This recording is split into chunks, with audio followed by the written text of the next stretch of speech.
Now let's go over to where our data lives, and I'm going to go into my area here. You can see this is a sandbox, and everybody has all our engineers have their own area.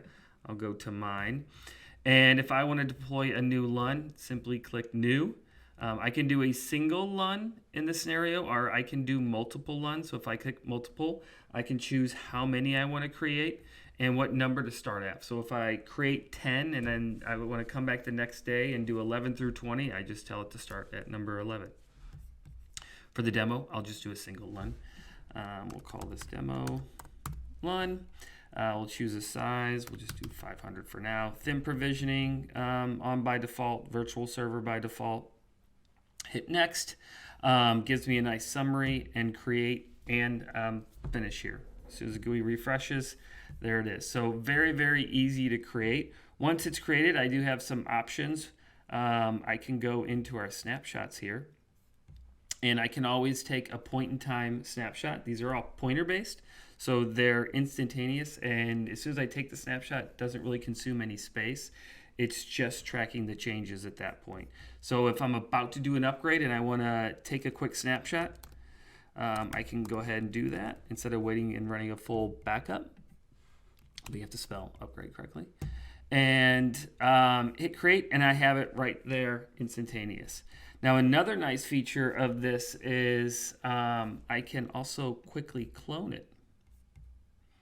So I will go in here and I will name it SQL clone. Again, I'm an amazing speller. Hit clone, and now when I go back, I'll get a confirmation, but I'll go back to my screen and now refresh and another item appears. We'll see that I have my original demo LUN and then the SQL clone. Now, nice thing is that those aren't named similar, but if I hover over that little C, you'll see the name of the LUN it was cloned from. So no matter what you name it, you'll always be able to figure out where it came from. Now, again, this is a fully functioning LUN. I can read, write to it. I can even take snapshots of the clone. So it's really sky's the limit on what you can do with this. But this allows you in the middle of the week to test that upgrade. So, most of the time you're doing these upgrades on the weekends and the evenings and you want to know exactly what you're going to run into. Well, if it's a Wednesday afternoon, clone it, test the upgrade against the clone. You'll figure out what is going to go wrong or right and exactly how long it takes you. And then when you're finished, you can simply select delete. We have a little safety check here to type in the name. And it is case sensitive. So I want to make sure that you are deleting what you want to delete. And then it's gone. So it's very simple to create and delete clones. And again, they're extremely space efficient. Another option with snapshots is you can schedule them. So you can go in here and click Manage Schedules. I don't have a schedule, so I'm going to put one on here. And it's extremely simple. Hit the plus sign.